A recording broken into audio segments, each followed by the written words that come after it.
The Titanic submersible that gripped the world's headlines met its end in what the US Coast Guard calls a catastrophic implosion that killed all 5 passengers aboard. But the search that led to this discovery and the race against time to find the passengers alive became a 5-day multinational rescue operation that captured global attention, not least due to the connection to the Titanic, the unsinkable British ship that met its tragic ending in 1912. Here's how it all unfolded and what we know so far about what happened. This is an incredibly complex search operation. We're losing time and we're losing opportunity to find them alive. OceanGate shouldn't have been doing what it was doing. On Saturday, the 17th of June, OceanGate's Titan submersible prepares for its voyage to the century-old wreck of the Titanic. That day, British billionaire and adventurer Hamish Harding, one of those aboard the sub, posts online saying, "A weather window has just opened up and we're going to attempt a dive tomorrow." He doesn't post online again. At 8 a.m. on Sunday, the Titan submersible begins its descent, triggering the 96-hour countdown, which is the window of oxygen supply the vessel has from the time it's sealed. It should be a 2-hour descent to the wreck of the Titanic, which lies at a depth of 12,500 feet in the North Atlantic Ocean. But 1 hour and 45 minutes after setting off, communications between the sub and the surface vessel are lost. This moment, it later transpires, is seemingly important. The submersible has been scheduled to return to the surface at 3 p.m, but it fails to appear. The Coast Guard is notified at 5:40 p.m. By Monday, US and Canadian ships and planes are swarming the area, some dropping sonar buoys that can monitor to a depth of 13,000 feet. Search teams stress that this is a remote area and a challenge to conduct a search.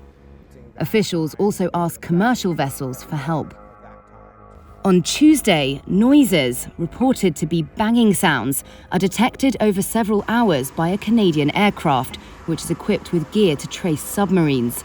The noises temporarily offer hope that the Titan is still intact and that its occupants are alive and trying to communicate by banging on the hull.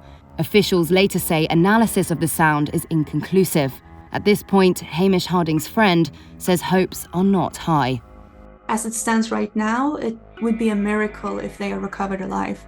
At 2 a.m. on Wednesday, the US Coast Guard announces it's deploying remotely operated vehicle searches to the area where the sounds were detected. A French research ship equipped with a deep-sea diving vessel makes its way to the search area. The surface search is now approximately 2 times the size of Connecticut, and the subsurface search is up to 2.5 miles deep. On Thursday at 6 a.m. Eastern Time, the 96-hour oxygen window closes, diminishing any last hopes of finding the passengers alive. At 2 p.m., a debris field found on the seabed is confirmed to contain pieces of the Titan submersible. The pieces were found by a robotic diving vehicle deployed from a Canadian ship, lying some 1,600 feet from the bow of the Titanic. The US Coast Guard confirms the debris is consistent with the loss of the pressure chamber and an implosion, and that there were no survivors. So, when did the sub meet its fate?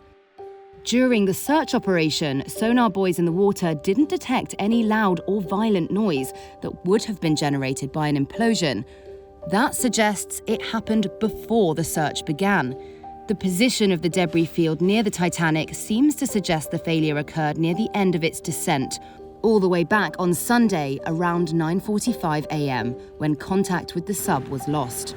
Separately, it's been reported that acoustic data detected by the US Navy had an anomaly consistent with an implosion or explosion near the submersible's location when its communications were lost. In an interview with Reuters, James Cameron, who directed the Oscar-winning movie Titanic and has ventured to the wreck in subs himself, said he learned of the acoustic findings within a day and deduced what it meant. Search, search, search. 4 days of search. They're searching everywhere. They were running around with their hair on fire. The sub was right where it was. It was literally on the seafloor below its last known position. Look, Monday morning when I first found out about the incident, within an hour and a half, I had the following information. They were on descent. They were at 3,500 feet. They lost comms and tracking. We got confirmation within an hour that there had been a loud bang at the same time that that comms were lost. I knew what happened. Sub imploded. I sent emails to everybody I know. I said, we've lost some friends. The sub has imploded. I really hoped and prayed I was wrong, but I knew it wasn't.